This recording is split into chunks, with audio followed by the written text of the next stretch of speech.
Astronomers just found a star so large it should not be able to exist.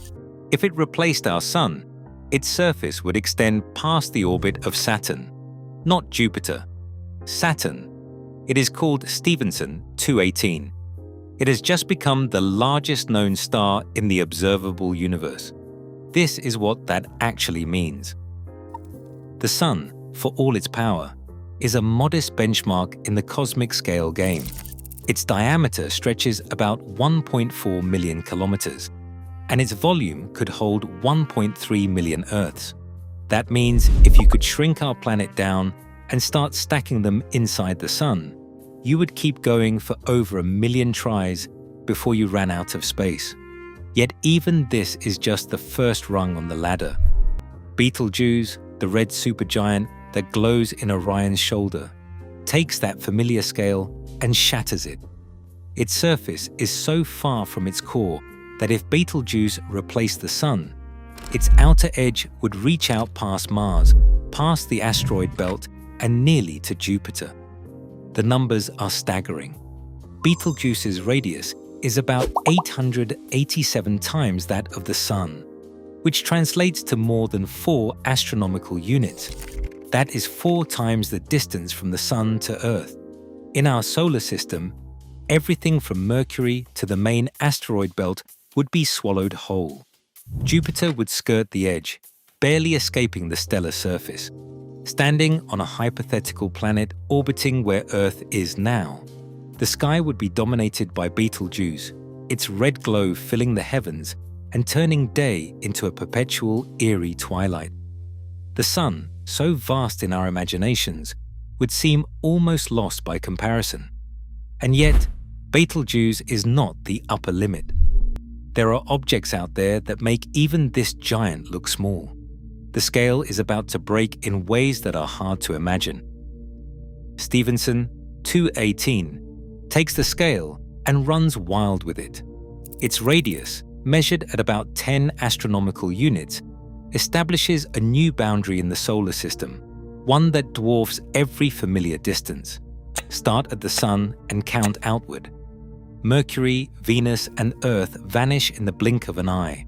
Mars, the asteroid belt, Jupiter, all swallowed without pause.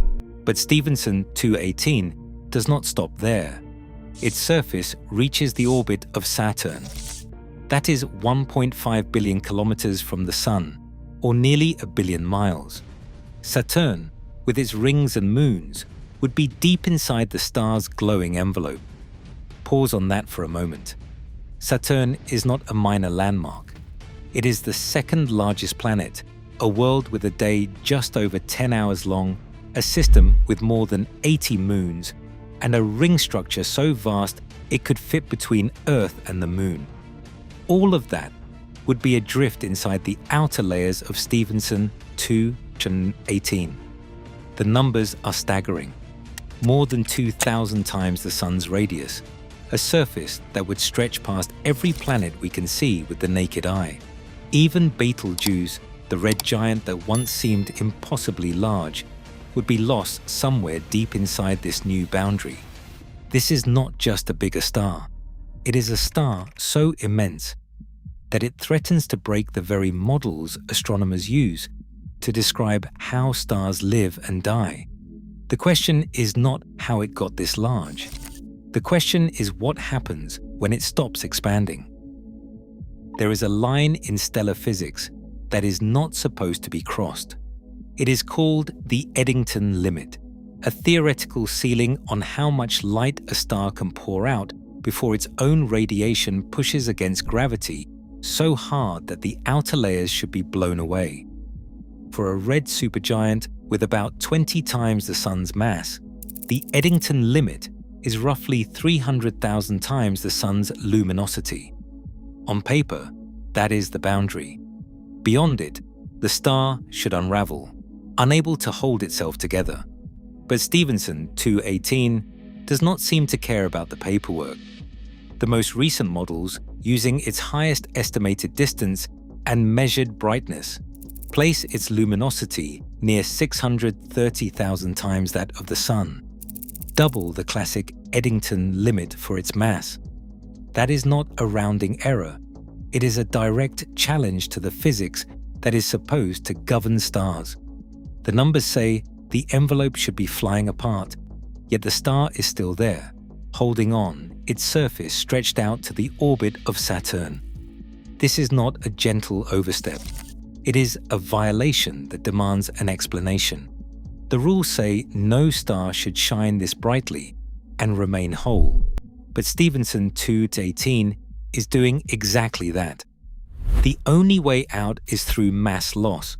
The star sheds its outer layers in a slow, relentless wind, bleeding off material to relieve the pressure.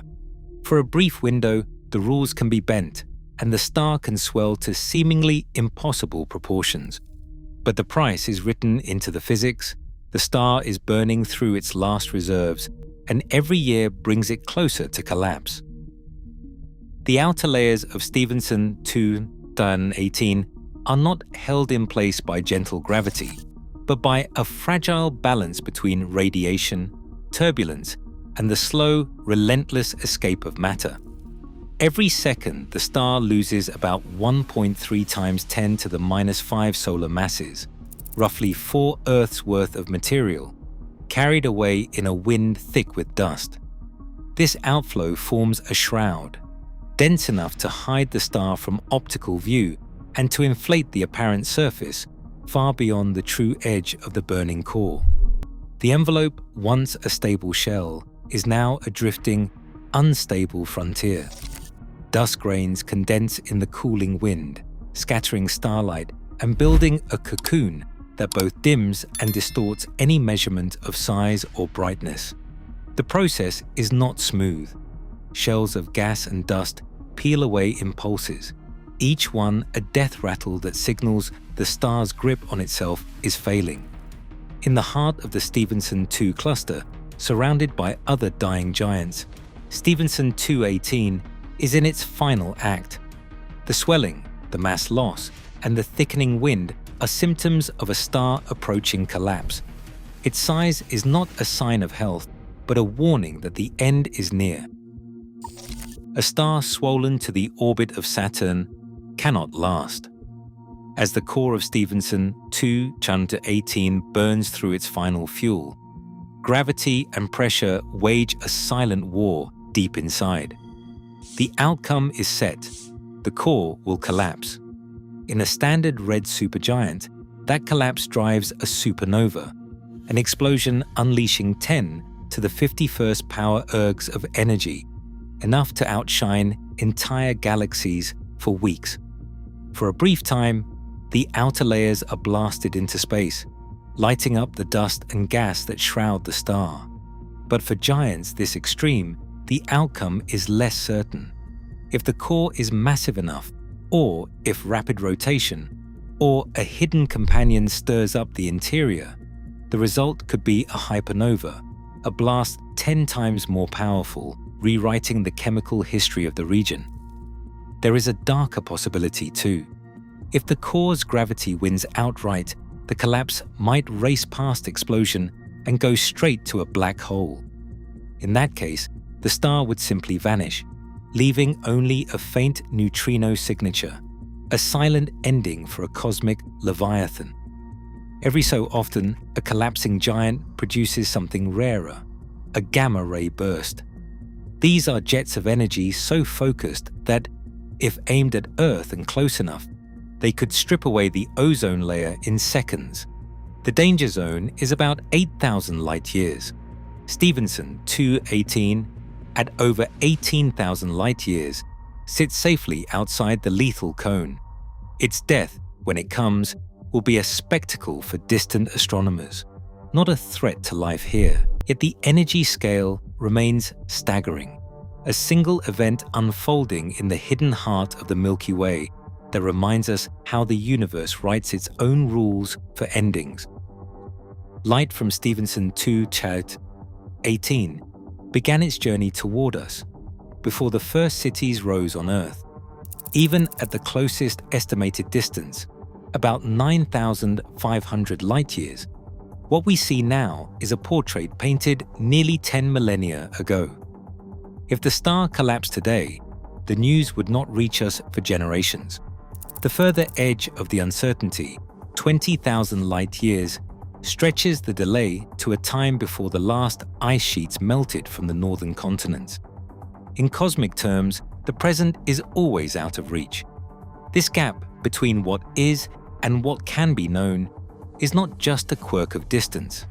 It is a reminder that the largest stars we catalogue are only the ones we can see through the haze. The Milky Way's inner regions are cloaked in dust, hiding giants whose light is smothered before it ever escapes. For decades, these hidden stars were beyond the reach of even the most powerful telescopes. Now, the James Webb Space Telescope changes the search. Its mid-infrared vision peers through the dust, revealing red supergiants where there once was darkness.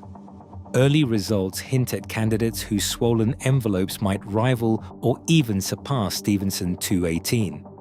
Each new detection is a challenge to the idea of a fixed upper limit.